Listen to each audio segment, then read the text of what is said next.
BBC প্রবাহে আপনাদের সবাইকে স্বাগত জানাচ্ছি। আমি শারমিন রমা। শুরুতেই দেখে নেব আজ কি থাকছে।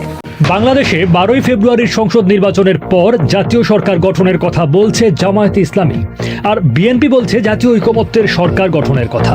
সম্প্রতি বিএনপির ভারপ্রাপ্ত চেয়ারম্যান তারেক রহমানের সঙ্গে এক বৈঠকের পর জামায়াতের আমির শফিকুর রহমানের বক্তব্য ঘিরে জাতীয় সরকার গঠনের প্রশ্ন নতুন করে আলোচনায় এসেছে।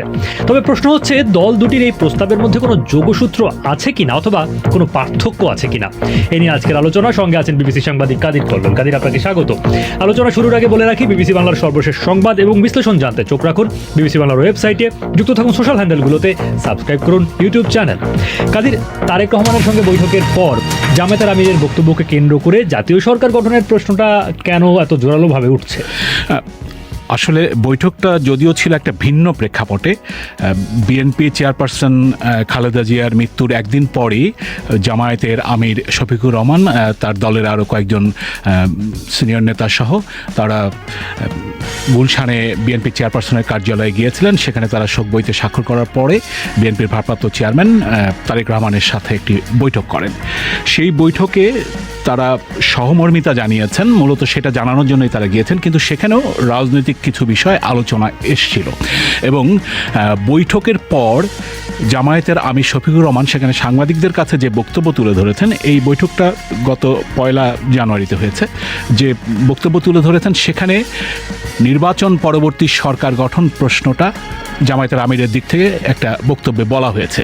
সেই বক্তব্যের জের ধরেই রাজনীতিতে আবার নতুন করে নির্বাচনের পরে কি সরকার হবে, বিএনপি জামাত মিলে সরকার হবে নাকি জাতীয় সরকার হবে, জাতীয় ঐক্যমত্যের সরকার হবে, এই ধরনের বিষয়গুলো আলোচনায় এসেছে। তবে জামায়াতের আমিরের বক্তব্যটা যদিও সুনির্দিষ্ট কোনো সরকারের কথা ছিল না, যে জাতীয় সরকার বা জাতীয় ঐক্যমত্যের সরকার, সে ধরনের কোনো বক্তব্য ছিল না। তিনি যেটা বলেছিলেন যে নির্বাচনের পরপরই সরকার গঠনের আগেই তারা বসতে চান, খোলামেলা মনের কথা তারা বলবেন, জাতির জন্য তারা চিন্তা করবেন, জাতির জন্য তারা সিদ্ধান্ত নেবেন। এটি তার বক্তব্য সাংবাদিকদের কাছে তুলে ধরেছিলেন। তো এই বক্তব্যে যেহেতু সরকার গঠনের আগেই তিনি বসতে চান বিএনপি নেতার সাথে, সে কারণেই সরকার গঠনের প্রক্রিয়া বা কাঠামোটা কি হবে সেই আলোচনাটা এসে জোরদার হচ্ছে। তাহলে নির্বাচনের পরে যে সরকার গঠন নিয়ে যে আলোচনা, জামায়াতের প্রস্তাবটা আসলে কি, সে ব্যাপারে কিছু কি জানা গেছে? তারা কি বিএনপির সঙ্গে সরকারে থাকতে চায়? জামায়াতের আমির শফিকুর রহমানের সঙ্গে আমি কথা বলেছিলাম। তিনি যেটা বলছেন যে তার যে বক্তব্য, তিনি মনে করেন যে দেশের যে পরিস্থিতি, আওয়ামী লীগের দীর্ঘ শাসনের পতন যে হয়েছে গণঅভ্যুত্থানের মাধ্যমে, তারপরে যে পরিস্থিতি, যে অর্থনৈতিক যে অবস্থা, সেই জায়গাটা সামাল দেওয়া এখনও যায়নি, আইন শৃঙ্খলা পরিস্থিতির যে অবস্থা, সেই জায়গাটাতে কোনো একক দলই কোনো সরকার পরিচালনার ক্ষেত্রে চ্যালেঞ্জ হয়ে দাঁড়াবে। সেই জায়গাটা তারা মনে করেন যে সবার সহযোগিতা দরকার। জামায়াতের আমির যেটা আমাকে বলছিলেন, যে তিনি যে বক্তব্যটা দিয়েছেন যে সরকার গঠনের আগে তারা আলোচনা করতে চান, তিনিও বলছেন যে এখানে তিনি একটা ইঙ্গিত দিয়েছেন, কিন্তু কিসের ইঙ্গিত সেটি তিনি পরিষ্কার করে বলেননি। তিনি এটুকুই বলেছেন যে তারা সরকারকে সহযোগিতা করতে চান, সহযোগিতার প্রশ্ন আছে। এরকম কাঠামোর মধ্যে দিয়ে চান কিনা সে ব্যাপারে জিজ্ঞেস করেছিলেন। হ্যাঁ, সে ব্যাপারে তিনি বলেছেন যে সবার সহযোগিতা প্রয়োজন একটি সরকার চালানোর ক্ষেত্রে, সেই সহযোগিতাটা তারা করবেন। কিভাবে সহযোগিতা করবেন সেটি তিনি পরিষ্কার করেননি। তবে জামায়াতের যেটা অবস্থান, আগে থেকেই তারা যেটা বলে আসছেন যে তারা একটি জাতীয় সরকার, তারা যদি সরকার গঠন করেন তাহলে তারা একটি জাতীয় সরকার গঠন করতে চান। সেখানে আবার তাদের 3টি শর্ত আছে। শফিকুর রহমান যেটা বলছিলেন যে শর্তের প্রথম শর্ত হচ্ছে দুর্নীতির জায়গায় একটা শক্ত অবস্থান থাকবে সেই সরকারের, দুর্নীতি সেটাকে গ্রহণ করবে না কোনোভাবেই, সেটার বিরুদ্ধে একটা শক্ত অবস্থান নেবে। 2 নম্বর হচ্ছে বিচার ব্যবস্থা, যেটা বিচার বিভাগ, সেখানে কোনোভাবেই রাজনৈতিক সরকার, নির্বাচিত সরকার হস্তক্ষেপ করবে না, তারা স্বাধীনভাবে কাজ করবে। আর 3 নম্বর যে শর্তটা তাদের, সেটা হচ্ছে যে সংস্কার, জুলাই আন্দোলনের পরে যে সংস্কারের প্রস্তাবগুলো, যেগুলো কমিশন করে গঠন প্রস্তাবগুলো এসছে, সেই প্রস্তাবগুলো যেগুলো ঐকমত্য হয়েছে সেগুলো বাস্তবায়ন করতে হবে। শুধু এগ্রি করলেই হবে না, বাস্তবায়ন করতে হবে। এই 3টা শর্তে যারা সম্মত হবে তাদের সাথেই এখন তারা নির্বাচনী আসন সমঝোতার ভিত্তিতে এগোতে চাচ্ছেন, পরে জাতীয় সরকার গঠন করলে সেই ধরনের দলকে নেবেন। কিন্তু বিএনপির সাথে সরকারে তারা যাবেন কিনা সেটি তিনি বলছেন যে এই শর্তগুলোর বিষয়টা থাকছে।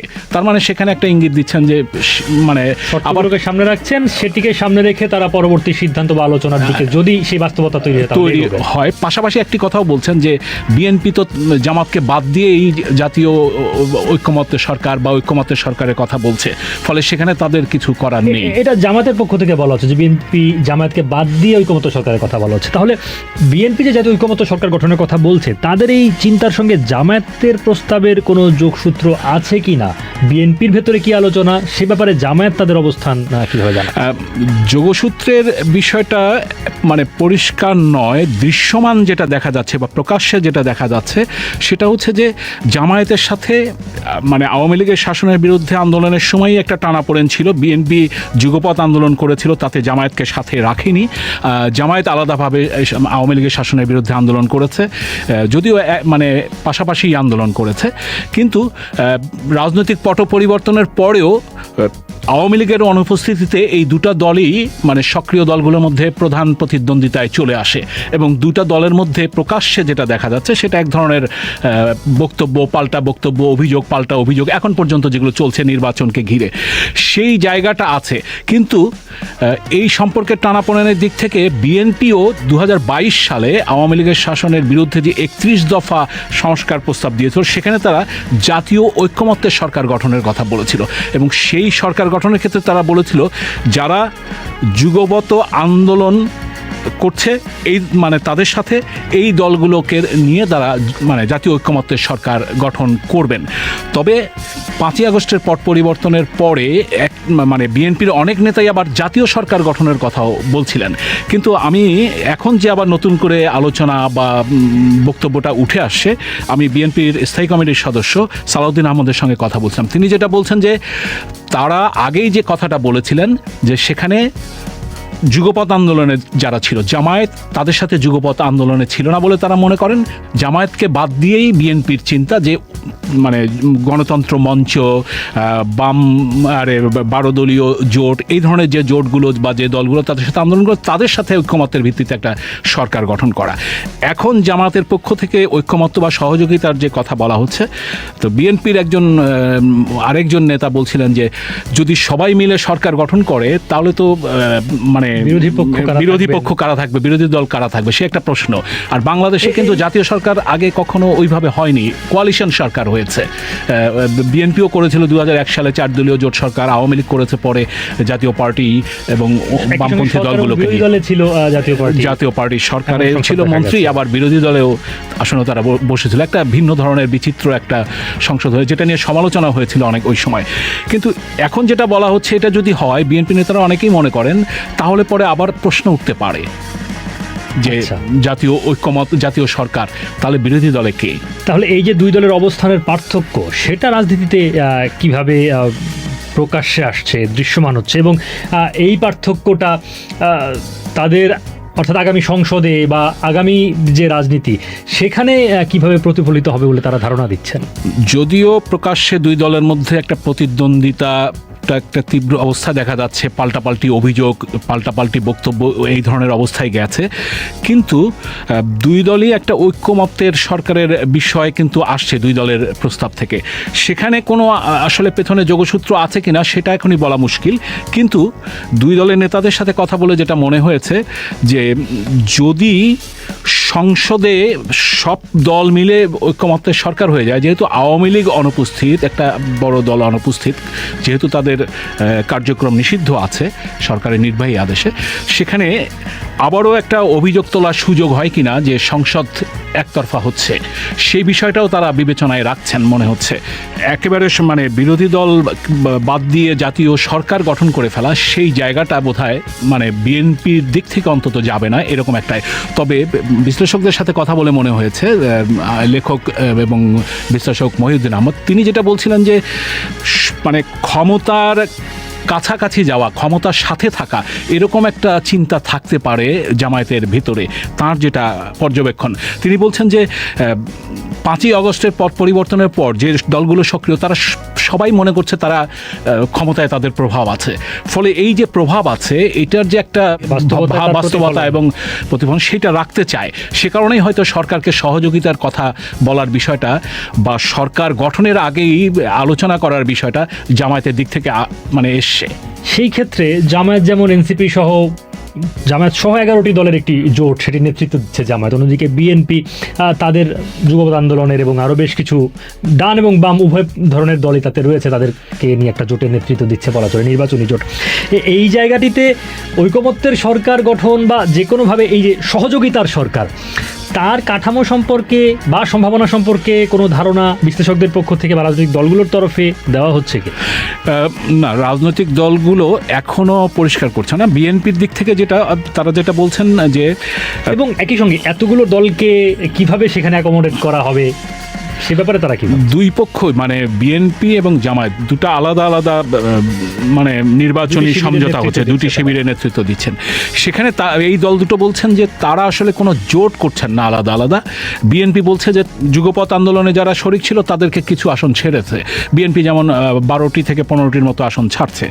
আর জামায়াতের যে মানে নির্বাচনী আসন সমঝোতার যে জোট বলা হচ্ছে 11 দলীয় জোট, তারাও এটাকে জোট বলতে চাইছেন না, তারাও বলছেন যে এটা আসন সমঝোতা করে তারা নির্বাচন করছেন। তো ফলে আসন সমঝোতার নির্বাচন, সেখানে সরকার কিভাবে গঠিত হবে সেটা এখনই তারা বলতে যাচ্ছে না। কিন্তু জামায়াতের একটা প্রস্তাব আছে যে জাতীয় সরকার, সেটা আবার 3টা শর্ত তারা বলছেন। ইসলামী আন্দোলন তারাও কিন্তু জাতীয় সরকারের কথা বলে আসছেন।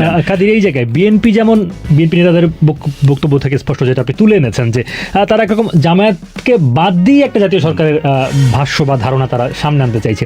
জামায়াতও কি যদি তারা নির্বাচনে তেমন ভালো করে বিএনপিকে বাদ দিয়ে বা বিএনপির বিরুদ্ধে একটা জাতীয় সরকার তেমন কাঠামোর কথা ভাবছে? সেটাই মনে হয়, সেটাই ইঙ্গিত দেয় তাদের নেতাদের বক্তব্যে। কারণ তারা কিন্তু 3টি শর্তের কথা বলছেন, এই শর্তগুলোকেই তারা সামনে আনছেন। প্রথমত যে দুর্নীতির ব্যাপারে অবস্থান শক্ত করতে হবে, এবং জামায়াতের আমির যেটা আমাকে বলেছিলেন যে তারা কোনো সরকারে গিয়ে সেই সরকারের দুর্নীতির দায়টা তারা নিতে চান না, সেই বিষয়টা তাদের কাছে আছে। এবং বাংলাদেশের রাজনৈতিক প্রেক্ষাপটে দুর্নীতির যে বিষয়টা থাকে, সবসময় যে অভিযোগগুলো থাকে, সেই বিষয়টাতে তারা একটা প্রথম শর্ত হিসেবে তারা আনছেন।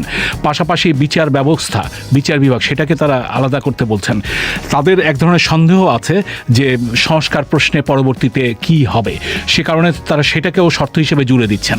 তো ফলে জামায়াতের দিক থেকেও এক ধরনের বিষয় আছে যে বিএনপি ছাড়াই অন্যদেরকে ঘিরে একটা কিছু করা, যদি তারা মানে জয়ী হয়ে আসে। আর বিএনপির অবস্থানটা কিন্তু তারা তাদের বক্তব্যে বা প্রস্তাবে পরিষ্কার করেই বলছে এখন, যেটা দৃশ্যমান, যে জামায়াতকে বাদ দিয়েই তাদের সাথে যে দলগুলো যুগপথে ছিল তাদেরকে নিয়ে যাদের সাথে আসন ভাগাভাগি করছে, এর বাইরে যদি কোনো দল আসতে চায় তাদের সাথে তাদেরকে নেবে। আর সরকারের ভাগাভাগিটা সেভাবে হতে পারে। আপনি অন্যান্য রাজনৈতিক দলগুলোর ব্যাপারেও বলছিলেন, ইসলামী আন্দোলনের ব্যাপারে বলছিলেন, সে ব্যাপারে আরেকটু শুনতে চাই। ইসলামী আন্দোলনের যেটা আগের অবস্থান, সেটা হচ্ছে তারাও কিন্তু মানে একটা জাতীয় সরকারের কথা মানে বলে আসছে।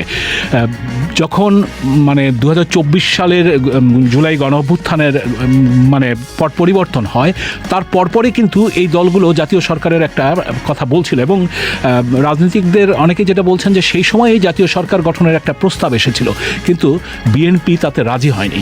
বিএনপি রাজি না হয়, বিএনপির সাথে যে সমমনা বা যুগপৎ আন্দোলন করেছে সেই দলগুলোও রাজি হয়নি। ফলে সেই সময়ে জাতীয় সরকার গঠন করা সম্ভব হয়নি।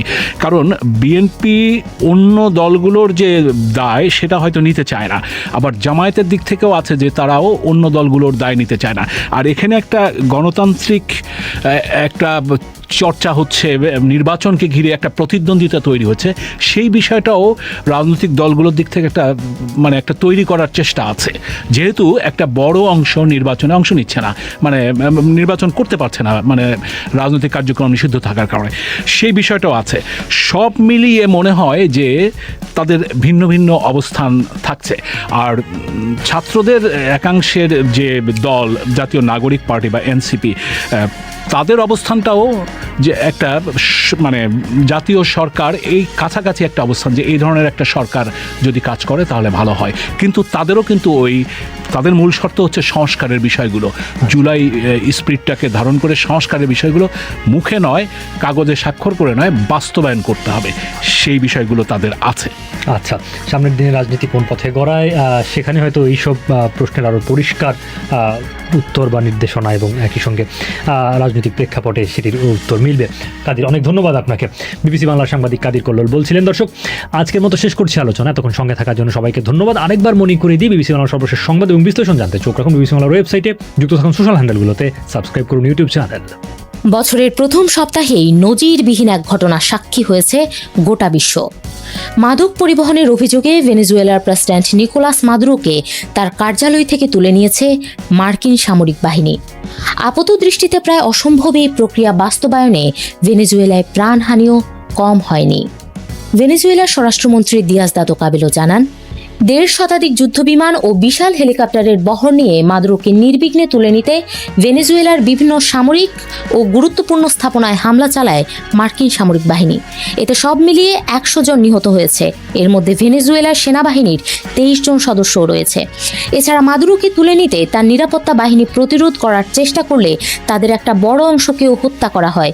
পরে মাদুরো ও তার স্ত্রী সিলিয়া ফ্লোরেসকে তুলে নেওয়ার সময় মাথায় আঘাত পান ফ্লোরেস, আঘাত পান মাদুরোকে তুলে নেওয়ার পর ভেনেজুয়েলার বিশাল তেল সম্পদের নিয়ন্ত্রণ এখন প্রেসিডেন্ট ডোনাল্ড ট্রাম্পের হাতে।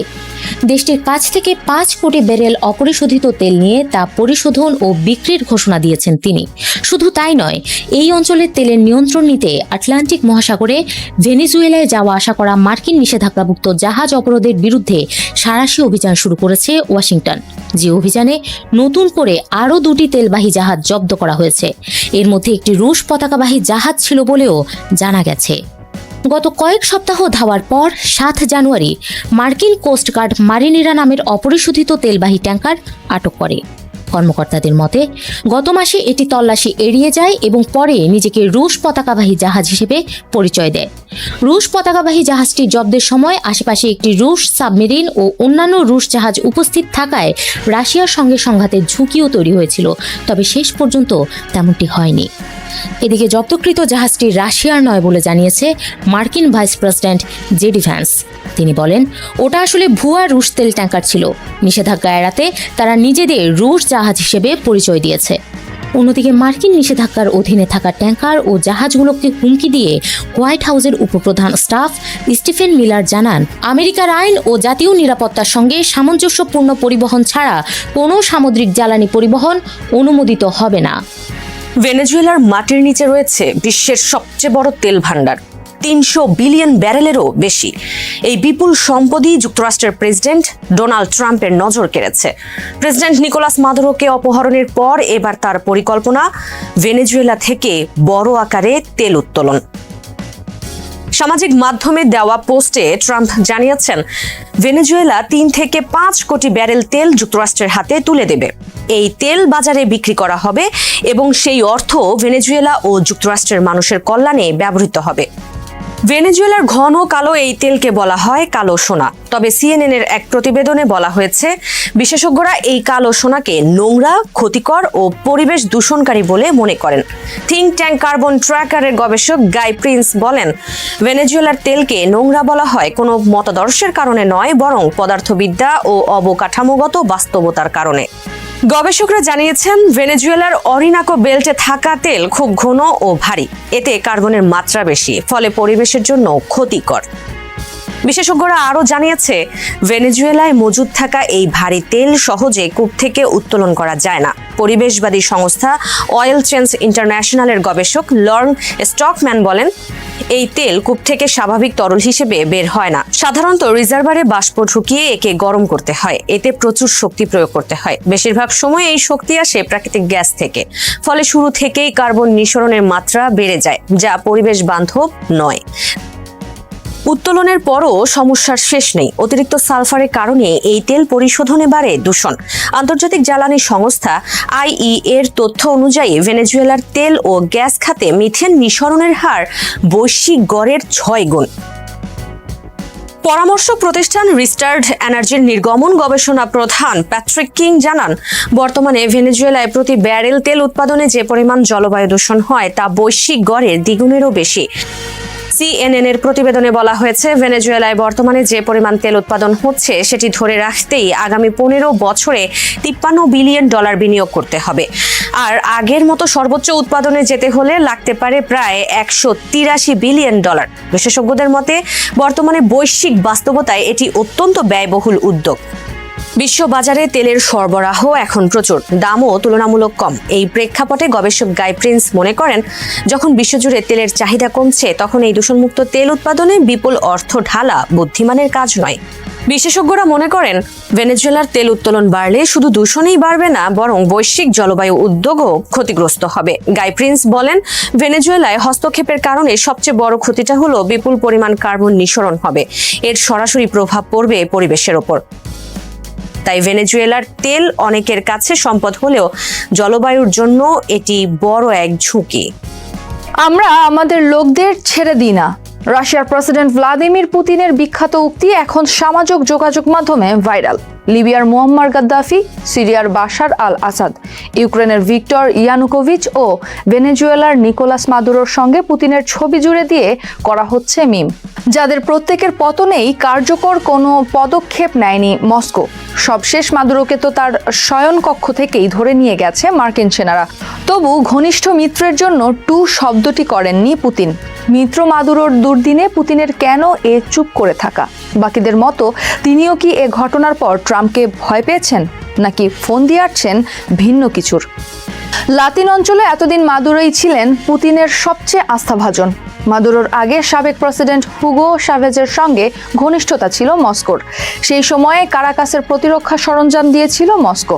এমনকি ভেনেজুয়েলায় AK-47 রাইফেল তৈরির কারখানাও স্থাপন করে দিয়েছিল রাশিয়া। কারাকাসের বহরে থাকা ট্যাঙ্ক, হেলিকপ্টার, যুদ্ধবিমান, ক্ষেপণাস্ত্র ও আকাশ প্রতিরক্ষা ব্যবস্থার সব প্রযুক্তি ছিল রাশিয়ার, যার ওপর ভরসা ছিল মাদুরোর। যে কারণে ট্রাম্পের সামরিক হুমকিকেও খুব একটা গায়ে মাখেননি তিনি।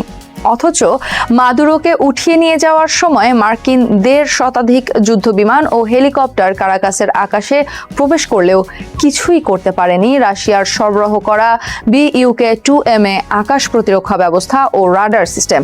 মার্কিন সামরিক আক্রমণে এসব প্রতিরক্ষা ব্যবস্থা ধ্বংস হলেও কার্যকর পদক্ষেপ নেয়নি পুতিন সরকার। কেবল নিন্দা বিবৃতিতেই আটকে আছে রুশ পররাষ্ট্র মন্ত্রণালয়। সামরিক পদক্ষেপ দূরের কথা, এখন পর্যন্ত টু শব্দটিও করেননি পুতিন। 2013 সালে ক্ষমতায় আসার পর থেকে সব মিলিয়ে অন্তত 12 বার পুতিনের সঙ্গে সাক্ষাৎ করেছেন মাদুরো। প্রতিবারই মস্কোয় মাদুরোকে রাজকীয় সংবর্ধনা দিয়েছেন পুতিন। অথচ মাদুরোর দুর্দিনে চুপ পুতিন, যা আন্তর্জাতিক অঙ্গনে প্রশ্নের মুখে ফেলেছে পুতিনের ভাবমূর্তিকে। লন্ডন ভিত্তিক থিঙ্ক ট্যাঙ্ক সেন্ট্রাল এশিয়ার ডিউ ডিলিজেন্সের প্রধান আলিশের ইলখামভ বলেন, মাদুরো ছিলেন লাতিন আমেরিকায় পুতিনের সবচেয়ে বিশ্বস্ত মিত্র। তার পতনে পুতিনের মর্যাদা ক্ষতিগ্রস্ত হয়েছে। তবে এই ঘটনা দীর্ঘমেয়াদে রাশিয়ার জন্য উপকারী হতে পারে বলেও মনে করেন এই বিশ্লেষক। তার মতে, পুতিনের কাছে এই ঘটনার চেয়ে গুরুত্বপূর্ণ বিষয় হলো ডোনাল্ড ট্রাম্পের নতুন বিশ্ব ব্যবস্থা, যেখানে শক্তির ব্যবহারই মুখ্য, আন্তর্জাতিক আইন নয়, যার মাধ্যমে ইউক্রেন ও সাবেক সোভিয়েত অঞ্চলে নিজের প্রভাব বজায় রাখতে চাইবেন পুতিন। ক্ষমতায় বসে নিজের বহু মিত্রের পতন দেখেছেন পুতিন। 2011 সালে লিবিয়ার মুয়াম্মার গাদ্দাফির ক্ষমতাচ্যুত ও নিহত হওয়া, 2014 সালে ইউক্রেনের সাবেক প্রেসিডেন্ট ভিক্টর ইয়ানুকোভিচের পতন ও তাকে আশ্রয় দেওয়া, 2024 সালে সিরিয়ার বাশার আল আসাদের মস্কোয় পালানো, সবশেষ মাদক পাচারের অভিযোগে মাদুরোকে মার্কিন সেনাদের তুলে নিয়ে যাওয়া। এসবের মধ্যে মাদুরোর বিষয়টি ব্যতিক্রম বলে মনে করেন জার্মানির ব্রেমেন বিশ্ববিদ্যালয়ের গবেষক নিকোলাই মিত্রখিন। এই গবেষকের মতে 2025 সালের আগস্টে আলাস্কায় ট্রাম্প পুতিনের বৈঠকেই মাদুরোকে ছেঁটে ফেলার প্লট তৈরি হয়েছিল। সম্ভবত সেখানেই বিশ্বের বিভিন্ন অঞ্চলে প্রভাব বিস্তারের সীমা নিয়ে সমঝোতা হয়। বিনিময়ে ইউক্রেন ইস্যুতে ছাড় এবং যুদ্ধ পরবর্তী সময়ে রাশিয়ার আর্কটিক অঞ্চলে যৌথভাবে জ্বালানি উন্নয়নের সমঝোতা হয়। একই সঙ্গে গ্রিনল্যান্ডের ওপর নিয়ন্ত্রণ চায় যুক্তরাষ্ট্র। অর্থাৎ মাদুরোকে ছেঁটে ফেলার পরিকল্পনা আগেই জানতেন পুতিন। মাদুরো পতনে রাশিয়ার তেমন কোনো ক্ষতি হয়নি বলে মনে করেন অনেক বিশ্লেষক, বরং যুক্তরাষ্ট্রের সাম্রাজ্যবাদ প্রমাণ করতে একে দাবার গুটি হিসেবে কাজে লাগাতে পারবেন পুতিন। যদিও কার্নেগি এন্ডাউনমেন্টের বিশ্লেষক গালিয়া ইব্রাগিমোভা বলেছেন ভিন্ন কথা। তার ভাষ্য, মাদুরোর ঘনিষ্ঠ মহল থেকে কেউ যুক্তরাষ্ট্রকে সব তথ্য দিয়েছে। বিষয়টি পুতিনকে সবচেয়ে বেশি আতঙ্কিত করেছে, ফলে তিনি নিজের নিরাপত্তা জোরদার করায় গুরুত্ব দিয়েছেন। তবে ট্রাম্পের পথ অনুসরণ করে পুতিন ইউক্রেনের নিয়ন্ত্রণ নিতে নতুন পরিকল্পনা করতে পারেন বলেও ধারণা এই বিশ্লেষকের।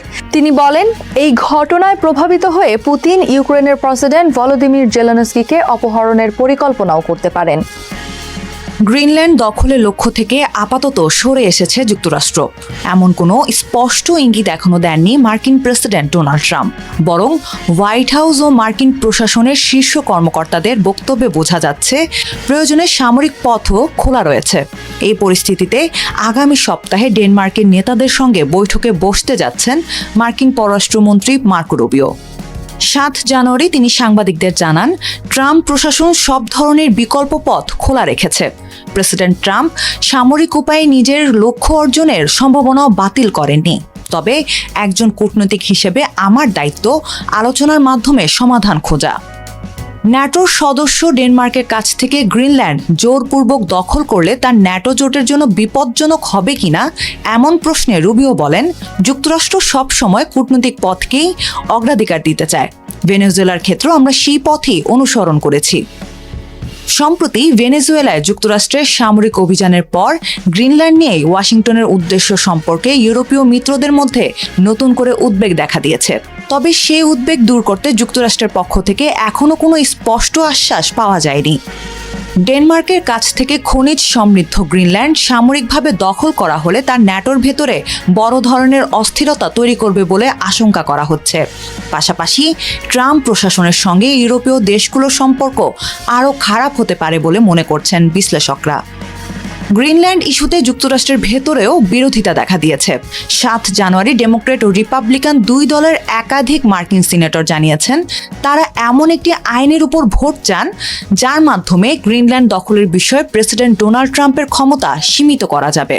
এই বিষয়ের senior Republican senator Mitch McConnell বলেন, গ্রিনল্যান্ড নিয়ে মার্কিন কর্মকর্তাদের হুমকি ও ভয়ভীতি যেমন অশোভন, তেমনি যুক্তরাষ্ট্রের স্বার্থের জন্য ক্ষতিকর। যুক্তরাষ্ট্রের সবচেয়ে ঘনিষ্ঠ মিত্রদের একজনের সার্বভৌম ভূখণ্ড দখলে শক্তি প্রয়োগ করা হলে সেটি হবে একটি ভয়াবহ কৌশলগত আত্মঘাতী সিদ্ধান্ত। ট্রাম্প বরাবরই দাবি করে আসছেন গ্রিনল্যান্ড যুক্তরাষ্ট্রের নিরাপত্তার জন্য অত্যন্ত গুরুত্বপূর্ণ। ইউরোপ ও উত্তর আমেরিকার মাঝামাঝি অবস্থানের কারণে দ্বীপটি কয়েক দশক ধরে যুক্তরাষ্ট্রের ব্যালিস্টিক ক্ষেপণাস্ত্র প্রতিরক্ষা ব্যবস্থার গুরুত্বপূর্ণ অংশ। পাশাপাশি গ্রিনল্যান্ডের বিপুল খনিজ সম্পদ চীনের উপর নির্ভরতা কমানোর ওয়াশিংটনের কৌশলের সঙ্গেও সামঞ্জস্যপূর্ণ। মার্কিন প্রেসিডেন্ট ডোনাল্ড ট্রাম্প প্রথমবার 2019 সালে তার প্রথম মেয়াদে গ্রিনল্যান্ড অধিগ্রহণের প্রস্তাব দেন। তার অভিযোগ, গ্রিনল্যান্ড রক্ষায় যথেষ্ট উদ্যোগ নেয়নি ডেনমার্ক। তবে বাস্তবে ডেনমার্কের সঙ্গে 1951 ও 2023 সালের দুটি চুক্তির মাধ্যমে যুক্তরাষ্ট্র ইতোমধ্যেই গ্রিনল্যান্ডের প্রায় সীমাহীন সামরিক প্রবেশ অধিকার পেয়েছে। গ্রিনল্যান্ডের পক্ষে প্রকাশ্যে অবস্থান নিয়েছেন ইউরোপীয় দেশগুলো ও কানাডা। তারা বলছে গ্রিনল্যান্ডের ভবিষ্যৎ তার জনগণই নির্ধারণ করবে। ট্রাম্পের সঙ্গে ফোনে কথা বলে ডেনমার্কের পাশে থাকার কথা জানান ব্রিটিশ প্রধানমন্ত্রী কিয়ার স্টারমার। ফরাসি পররাষ্ট্রমন্ত্রী জোনোয়েল ব্যারট বলেন, জার্মানি ও পোল্যান্ডের পররাষ্ট্রমন্ত্রীদের সঙ্গে গ্রিনল্যান্ড ইস্যুতে আলোচনা করছি। এই বিষয়ে ইউরোপীয় অংশীদারদের সঙ্গে সমন্বয় করে পদক্ষেপ নেওয়া হবে। জার্মান সরকারের একটি সূত্র জানিয়েছে, পরবর্তী পদক্ষেপ নিয়ে তারা ডেনমার্ক সহ অন্যান্য ইউরোপীয় দেশের সঙ্গে ঘনিষ্ঠভাবে কাজ করছে। তবে এক জ্যেষ্ঠ ইউরোপীয় কর্মকর্তা জানান, ডেনমার্ক এখনো স্পষ্ট করে জানায়নি তারা কী ধরনের সহায়তা চায়। ন্যাটোতে বিষয়টি আলোচনার আহ্বান জানিয়েছে ফিনল্যান্ড। দেশটির পার্লামেন্টের পররাষ্ট্র বিষয়ক কমিটির সভাপতি জোহানেস কোস্কিনেন বলেন, যুক্তরাষ্ট্র কি নিজের স্বার্থে ন্যাটোর যৌথ সিদ্ধান্ত উপেক্ষা করতে পারে কিনা এই নিয়ে আলোচনা জরুরি। সবাইকে শুভকামনা জানিয়ে আমি শারমিন রমাজ এখানেই বিদায় নিচ্ছি। ভালো থাকবেন।